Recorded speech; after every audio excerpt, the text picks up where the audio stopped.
الذي نور السماوات والأرض يهب الحكمة لمن يشاء من عباده ويصرفها عن من يشاء والصلاة على سيدنا محمد المجتبى صلى الله عليه وسلم. أما بعد فأعوذ بالله من الشيطان الرجيم. بسم الله الرحمن الرحيم. إنما يخشى الله من عباده العلماء. صدق الله العظيم. أو كما قال صلى الله عليه وسلم العلماء ورثة الأنبياء. أو كما قال صلى الله عليه وسلم.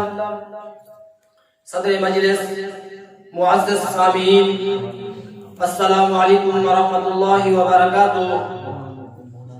آج اس پروقار تقریب میں اپنی گفتگو کے لیے جو عنوان منتخب کیا ہے وہ ہے خدمات دینی مدارس.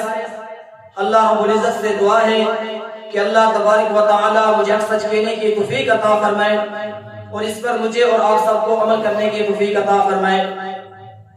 سامعین گرامی، شوال میں دینی مدارس کا آغاز ہوتا ہے. طلباء ملک میں پھیلے ہوئے مختلف چھوٹے بڑے ادارے کام کرتے ہیں. اپنی تعلیمی اپنے علمی پیاس بجھانے اور تعلیمی سفر جاری رکھنے کے لیے مدرسے میں شریک ہوتے ہیں. مادی منفعت، دنیاوی لالچ اور سکون و علیہ سے بے پرواہ ہو کر دل میں خدمت دین کا جذبہ لے کر مدرسے میں داخل ہوتے ہیں. ان کے والدین اور سرپرست بڑی تمناؤں اور آرزو کے ساتھ اپنے لگتے جگر اور مستقبل کے سہارے کو مدرسے کے حوالہ کر دیتے ہیں. آج وطن عزیز ملک پاکستان میں کچھ لوگ ایسے ذہن کے بھی پائے جاتے ہیں جنہیں مدرسے کا وجود برا نظر آتا ہے. زیور علم سے آراستہ ہونے والے طالب علم کو عزت اور عظمت کی نگاہ سے نہیں دیکھتے.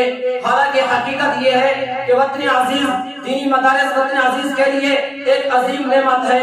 اگر دینی مدارس نہ ہوتے، برے صغیر اور پوری دنیا میں دینی مدارس کے بے شمار قربانیاں موجود ہیں. اگر دینی مدارس نہ ہوتے تو کب کے دنیا والے ان کا دین اسلام اور ایمان ان سے چھین لیتے.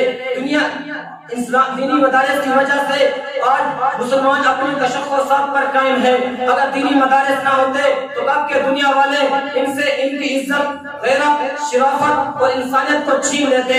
اگر دینی مدارس نہ ہوتے تو کب کا وطن عزیز بھی ہندوستان کی طرح ہوتا کہ وہاں 800 سال حکومت کے باوجود آج ناتا، کتبہ اور کھنڈرات کے ہمراہ کے نشانات کے سوا اسلامی تہذیب کی کوئی نشانی نہیں ملتی. اگر دینی مدارس نہ ہوتے تو کب کا وطن عزیز بھی ہندوستان کی طرح ہوتا کہ وہاں 800 سال مسلم حکومت کے باوجود آج اسلامی تہذیب کی کوئی نشانی نہیں ملتی. اگر دینی مدارس نہ ہوتے تو کب کہ ہم یہودیوں کے ہاتھ بک جاتے. اگر دینی مدارس نہ ہوتے تو کب کا وطن عزیز بھکاتیانوں کا مرکز بن جاتا. اگر دینی مدارس نہ ہوتے تو کب کہ ہم امریکہ کی غلامی اختیار کی ہوتی. اگر دینی مدارس نہ ہوتے تو کب کا وطن عزیز اگر دینی مدارس نہ ہوتے تو کب کہ ہم یہودیوں کی غلامی اختیار کی ہوتی. اگر دینی مدارس نہ ہوتے تو کب کا وطن عزیز بھی شام، فلسطین، لیبیا کی طرح مظلوموں کی فہرست میں شامل ہو جاتا. سامعین گرامی، جب دنیا میں ہر حقیقت کا انکار کیا جاتا تھا اور ڈنکے کی چوٹ پر یہ کہا جاتا تھا کہ سب حقیقت مر چکی ہے، عزت مر چکی ہے، غیرت مر چکی ہے، خودداری مر چکی ہے، انسانیت مر چکی ہے، اسی وقت یہی مدرسہ تھا اور ڈنکے کی چوٹ پر کھڑے ہو کر دنیا کو بتا دیا کہ عزت بھی زندہ ہے، غیرت بھی زندہ ہے، انسانیت بھی زندہ ہے، مسلمان بھی زندہ ہے، اسلامی تعلیمات بھی زندہ ہے، قرآنی تعلیمات بھی زندہ ہے اور حیا بھی زندہ ہے.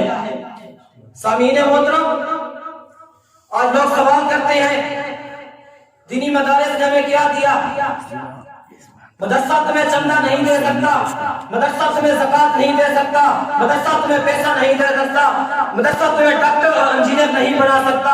ہاں، لیکن یہ فخر سے کہتے ہیں کہ مدارس نے تمہارے بچوں کو قرآن پڑھانے کے لیے قاری قرآن پیدا کیے، مدارس نے تمہیں قرآن سمجھانے کے لیے مفسر قرآن پیدا کیے، مدارس ہی نے تمہیں حدیث سمجھانے کے لیے محدث پیدا کیے، مدرسے ہی نے تمہیں فقہ سمجھانے کے لیے فقہا پیدا کیے، مدرسے ہی نے تمہاری نماز پڑھانے کے لیے امام مسجد کو پیدا کیا، مدرسے ہی نے تمہاری نکاح پڑھانے کے لیے مولوی کو پیدا کیا، مدرسے ہی نے تمہاری نماز جنازہ پڑھانے کے لیے مدرسے ہی نے صحابہ کی عزت کا تحفظ کرنے والا مرد مجھے علامہ علی شرحیفی کو پیدا کیا.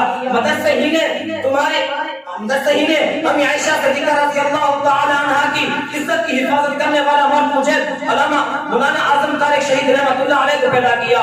مدارس کتنی قربانیوں کے باوجود بھی مدارس لوگ کہتے ہیں مدرسے جہالت کی یونیورسٹی ہے, مدرسے میں اختلاف سکھایا جاتا ہے, مدرسے میں فرقہ بازی سکھائی جاتی ہے, مدارس کی قربانیوں کے باوجود مدارس کے لیے الگ قانون, کالج یونیورسٹی کے لیے الگ قانون, دینی مدارس کے عالم دین کے لیے الگ قانون, کالج یونیورسٹی کے پروفیسر اور ٹیچر کے لیے الگ قانون. سامعین محترم, شہر مشرق علامہ محمد اقبال رحمۃ اللہ علیہ قلندرانہ نگاہ کتنی دور دراز اور حقیقت شناس تھی, جس کا اندازہ آپ ان کی اس تحریر سے بخوبی لگا سکتے ہیں جو انہوں نے دینی مدارس کی اہمیت کے مطابق لکھی. فرمایا ان مکتبوں کو اسی حالت میں رہنے دو, غریب مسلمانوں کے بچوں کو انہی مدارس میں پڑھنے دو. اگر یہ ملا اور درویش نہ رہے تو جانتے ہو کیا ہوگا, جو کچھ ہوگا میں یہ اپنی آنکھوں سے دیکھ آیا ہوں. ویسے پر اتفاق کرتا ہوں چند اشعار کے ساتھ. ہم اہل دیوبند ہیں چمکتے ہی رہیں گے, ہم اہل دیوبند ہیں چمکتے ہی رہیں گے, طاغوت کی آنکھوں میں کھٹکتے ہی رہیں گے. اس قافلہ حق کے ہیں نہ نوتوی سالار, اس قافلہ حق کے ہیں نہ نوتوی سالار. قرآن ہے سینے میں تو ہاتھوں میں ہے تلوار, ہر فتنہ باطل پہ برستے ہی رہیں گے, ہر فتنہ باطل پہ برستے ہی رہیں گے. ہم اہل دیوبند ہیں چمکتے ہی رہیں گے. ناموس صحابہ کا دفاع کس نے کیا ہے, ناموس صحابہ کا دفاع کس نے کیا ہے, اصحاب کی عظمت پہ بتا کون کٹا ہے. ہم اہل دیوبند ہیں چمکتے ہی رہیں گے. وآخر دعوانا الحمدللہ رب العالمین.